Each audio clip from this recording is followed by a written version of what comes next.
Good morning. Thank you for joining us here at NASA's Kennedy Space Center in Florida for Space Shuttle Discovery's STS-133 L-2 countdown status briefing.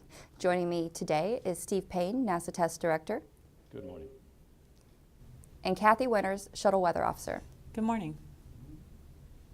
We'll hear from our panelists and then take questions. Steve. Thank you, Kendra. Well, I'm always happy to be here to give you status on the progress of our launch countdown. Much has happened since last time we spoke. Over the last few months, the team has been very busy effecting repairs to the external tank and making it stronger than ever. We've also resolved our problem with our hydrogen vent system leak and are now ready to fly again. Discovery is poised to lift off on Thursday afternoon, bound for the International Space Station to do what she does best. This will be her 39th and final flight. She's going to be carrying the permanent multipurpose module and the express logistics carrier to the International Space Station. With her visit to the station, she will join 5 other spacecraft from international partners, the HTV-2, the ATV-2, Progress, and Soyuz modules. This is what the ISS was meant to be, a truly international orbiting laboratory. Our launch countdown is proceeding smoothly and is on schedule. We're working only one minor issue. We have a slight internal leakage on a reaction control system regulator. However, we've seen this condition before. It is well within acceptable limits, and we're going to accept it for flight. It should be waved here shortly. Our call to stations took place yesterday at 2:30 p.m., and we have now completed checkout and configuration of our avionics systems. We've completed preparations for fuel cell reactant loading and have cleared our pad. We completed our pyrotechnic systems and range safety systems checks, and they were successful. And we're scheduled to begin purging the mid-body with inert gas shortly in preparation for the reactant loading, which should begin at around 12:30 this afternoon. We should be loading through about 6 p.m. tonight, at which point we'll reopen the pad and go into a 4-hour offload period where we'll take off approximately 120 pounds of liquid oxygen. We'll also begin initial ground systems preparations for external tank loading on Thursday morning. At 3 o'clock on Wednesday morning, we'll begin main engine power-up and avionics checkout, as well as checkout of the engine pneumatics and health monitoring systems. During the day, we'll begin removal of ground instrumentation and other miscellaneous equipment not required at the pad for launch. Our T-11 hold begins at 11 o'clock on Wednesday.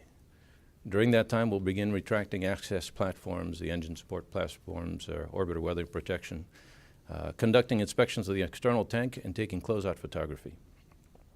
Checkout of the orbiter and ground communications network is planned for Wednesday afternoon at 2:30.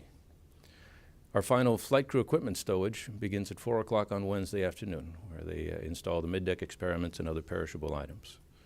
Our rotating service structure is scheduled to be retracted at 8 p.m. on Wednesday evening, at which point we'll begin our final crew module stowage for load and perform our ascent switch list, starting about 9:30, verifying all switch positions for launch. The countdown clock should resume its count at T-11 hours on Thursday morning at 25 minutes after midnight, at which point we'll begin our final loading preparations, activate fuel cells, and begin clearing the pad just after 2 o'clock in the morning on Thursday. We plan to begin tanking on Thursday morning at 7:25 a.m., and that should take about 3 hours to complete. Coincident with the end of our tanking, we have our ATV-2 docking, which should take place at about 10:45 in the morning, just after we send our final inspection teams and close our crews to the pad. If all is successful with ATV, we'll continue through a launch on Thursday. The flight crew will arrive at the pad for ingress at about 1:30 p.m. Our launch window is standard for an ISS mission. It's about 10 minutes long. We typically target the middle of the window. The window opens at 4:45 p.m., middle of the window sometime just after 4:50 p.m. We have Flight Day 3 opportunities on our first day, on Thursday. Every other day after that, every odd day on the calendar, is Flight Day 3 and Flight Day 4 opportunities. That would add about 3 minutes to our launch window should we choose to use those opportunities. We have available opportunities up to March 6th, at which point we run into a constraint with our dual docked operations with Soyuz.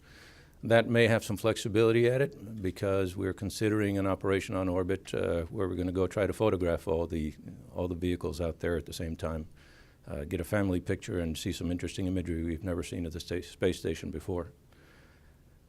So that constraint might be relaxed, and we may get another couple of days at the end of that if need be.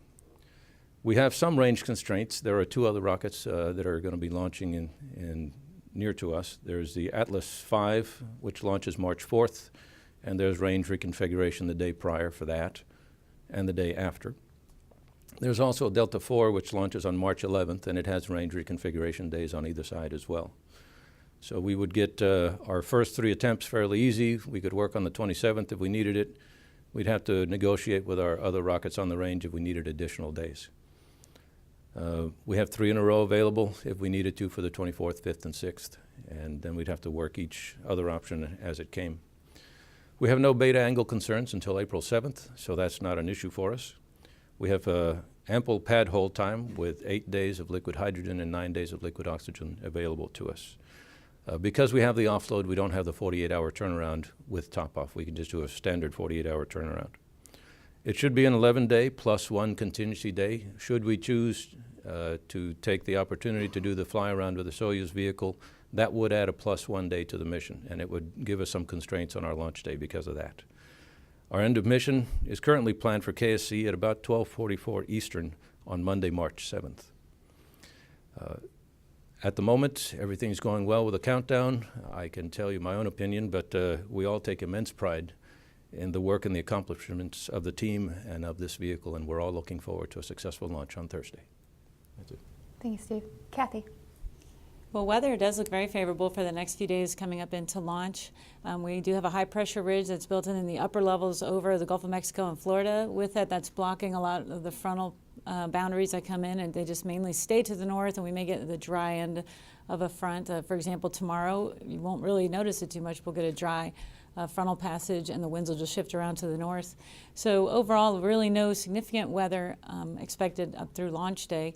If we happen to delay a day or two, then we start getting concerned that one of the fronts will come into the area as that upper level ridge does break down some, and that could cause concern for showers within 20 nautical miles and a ceiling, a low cloud ceiling. So overall, though, on launch day, we have a 20% chance of KSC weather prohibiting launch, just a slight concern for a shower in the area or a low cloud ceiling. Looking at our satellite picture, you can see there is pleasant weather over Florida. We did have some fog this morning. That tends to happen when we get into this situation. But overall, the weather is good and is going to remain good all the way through all of our pre-launch processing and into launch day. And going into our tanking forecast then for tanking, there's just a chance that we could get some isolated coastal showers in the morning due to, we'll be in a southeast flow. There'll be a high pressure ridge off to our northeast, putting us in a southeast flow, and sometimes we get some convergent bands off of the Bahamas when this occurs. That's not expected, though, to violate any constraints. We aren't expecting any lightning, so with that we have a 0% chance of KSC weather prohibiting tanking. Now, as we get to launch, those showers tend to dissipate in the afternoon as the air temperature warms up, and so with that, weather does look favorable for launch with just scattered skies, winds from the southeast, 14 peaking at 20 knots, a little bit gusty, but well within the constraints.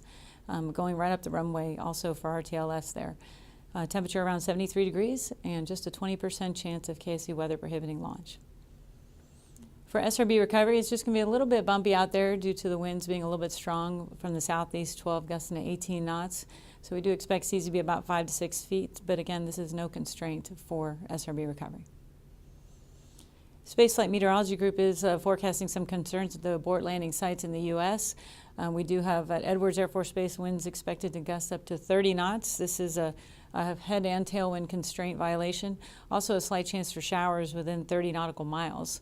For Northrop Field, there's also concern about some blowing dust, visibility coming down due to the wind kicking up some dust out there, but the winds are within constraints. And for our TAL weather forecast, we do have a good TAL site. We have a couple actually, Zaragoza and Morone. We do have a concern. Space Flight Meteorology Group is forecasting winds being a bit gusty there at Istris, gusting up to 28 knots.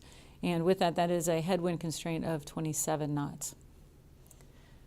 If we happen to delay 24 hours, we start to become more concerned about showers in the area due to that front that's going to be moving into northern Florida. Still overall, it's not too bad, but just additional concerns bumps our number up to a 30% chance of KSC weather prohibiting launch, primary concern being showers within 20 nautical miles of the shuttle landing facility and a low cloud ceiling. The abort landing sites still having some bad weather out there. That's really expected to last into the early portion of next week. as our long wave weather pattern pretty much stays the same till that time. And so with Edwards, again, winds gusting up to 29 knots. And this is, again, a headwind constraint and a tailwind constraint. Also for Northrop Field, we do, again, have visibility coming down due to the windy weather kicking up some sand and dust. And with that, we also have a crosswind constraint violation of 26 knots. So the crosswind would be 23-knot component. And for TAL sites, weather looks great on the second day at the TAL sites. All 3 TAL sites are forecast by Space Flight Meteorology Group to be go. If we happen to delay 48 hours, this is where the frontal boundary does move into the central Florida area, possibly passing just to our south. And if that occurs, it's really mainly passing through only at the surface. The fronts come in at a tilt, if you will, and so the entire front really isn't through our area yet. When this occurs, we tend to get low cloud ceilings. So our primary concern, if we happen to delay to Saturday, would be a ceiling at around 5,000 feet. And it would really depend on the thickness of the ceiling at that point on if that's a violation. And anything below 5,000 would also be an RTLS violation. We also are concerned just the chance of showers in the area as well.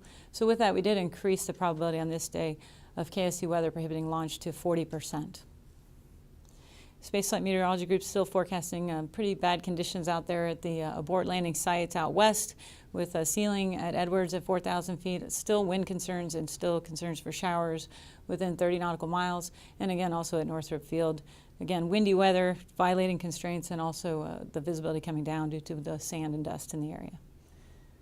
So overall, the first day for launch weather is our, I'm sorry, I forgot to brief day 3 on the TAL sites. If we happen to delay 48 hours, we do have 2 good TAL sites, both at Zaragoza and Marone, with ISTRIS just having a concern there due to a frontal boundary in the area of showers within 20 nautical miles. So overall, weather does look good on launch day, 20% chance of KSC weather prohibiting launch. If we happen to delay a day or 2, then we start to get more concerned about weather due to a frontal boundary coming into the area. And that's all I have. Thank you. We'll now take questions. When the microphone comes your way, please state your name, affiliation, and to whom you're addressing your question. We'll start with Marcia. Marcia Dunn, Associated Press for Steve. For the final inspection team, are you sending extra people out, doing anything extra because of the potential for cracks, even though you believe you've fixed all that problem? We're sending the same size team. What they're doing differently is that they're going to specifically take pictures of our locks and LH2 flange area to make sure that we have good imagery of everything. We have a good, long, hard look at it, and we can send it back and have the team look at it before we go. We don't expect any problems. It's stronger than it was when it was new, but just in case. And another question for you. You mentioned you might have some flexibility beyond March 6th, depending on, because of the Soyuz fly-around. Well, and I'm not sure I understand the relationship between those 2 events. In the past, we have not really wanted to be flying other vehicles around when the shuttle was parked at the station, because there's some concerns about the plume impingement on the vehicle's windows. Because of the unique configuration we're in this time, the HTV vehicle is parked right in front of the window, so it's protecting it from any plume that the Soyuz might generate. So the plan they've come up with is very benign. It protects us from the concerns we had, and given that, we're not quite as concerned about launching with another vehicle up there that may be coming or going. So we have a little bit of flexibility where we normally wouldn't go. If we choose to do this, we may have a couple of days extra flexibility that we didn't have in the past. And it's because of the configuration we're in. And in the back, please. Stephen Young with spaceflightnow.com. For Steve, could you just go into a little more detail about the regulator issue you mentioned and why that can be waived? We have a number of redundant systems in our reaction control system. We have a helium tank that pressurizes our propellant tanks. It is fed through 2 separate legs, each of which has redundant regulators that can adjust the pressure.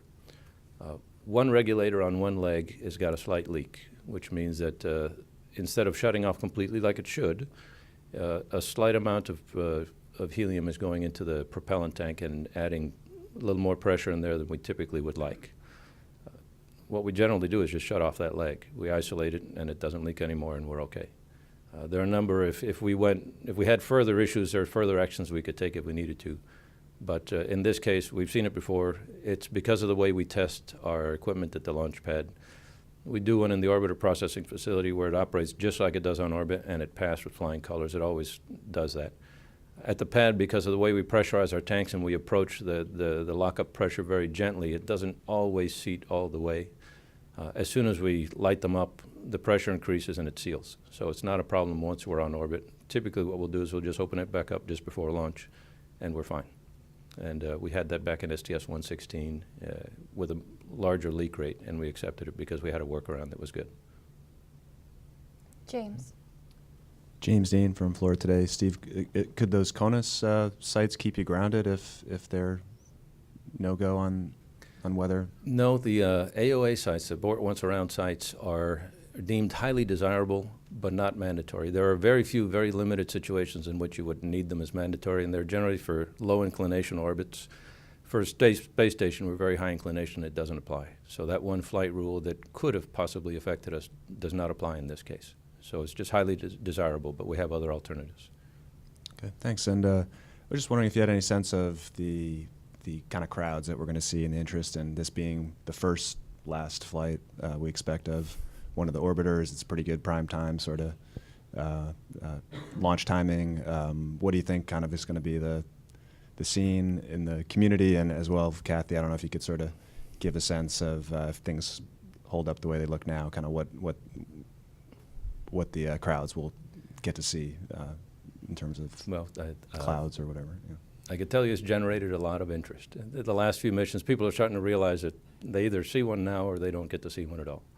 So we've had some pretty good crowds come in the last couple of times. We expect an equally large crowd coming to see this one. There's been a lot of interest, a lot of people trying to come out. It ought to be a good show. It's a good time of day. It's an excellent vehicle, and it's always impressive to watch. So I'm sure we'll have a full house. And weather-wise, maybe in the morning, if people come out early, you might see an isolated coastal shower, and then by the afternoon, those will start clearing up, and it'll be sort of one of those fair weather cumulus cloud type days. So it should be pretty sunny and pretty nice out there. Are there any further questions? Denise. Denise Chow at space.com. Just a clarification, actually. The regulator leak, was that found this morning at the pad?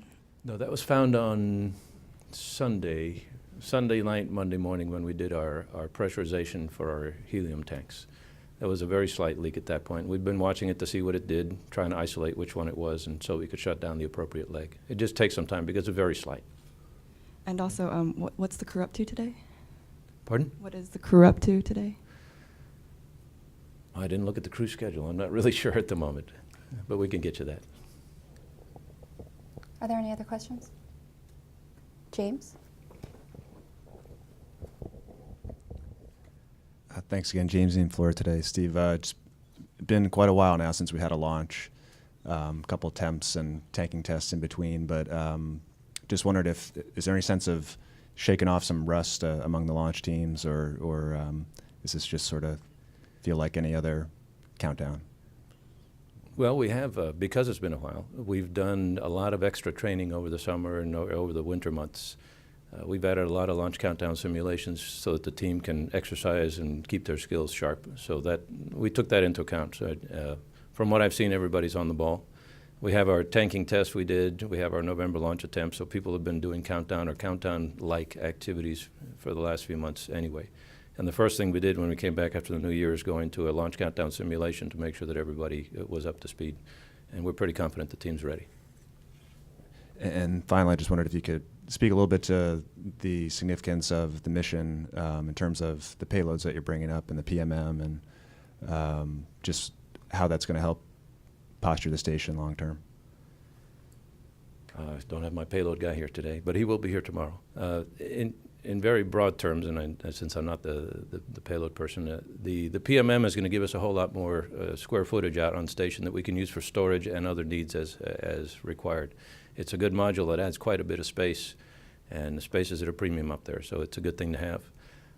The Express Logistics Carrier is going to take up some radiator panels that we will have for future need if we had to replace radiators. The place for the spares to be is up on station, so the really big stuff we need to take up while we can. So those are going to add to it, and it'll give them some storage space and others.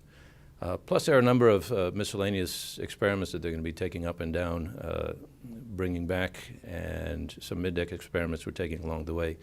I would hope Scott will brief you tomorrow on all that with more detail. As far as the flight crew goes, I believe today they have their ingress procedure review, and they're doing their STA runs. They're going to be practicing their landings at the SLF. Okay. Were there any other questions? That will conclude today's STS 133 L-2 countdown status briefing. Our next shuttle briefing will be tomorrow live on NASA television with the pre-launch news conference, which is 11 a.m. Eastern Time. For more information on the STS 133 mission and crew, visit www.nasa.gov/shuttle. Thank you.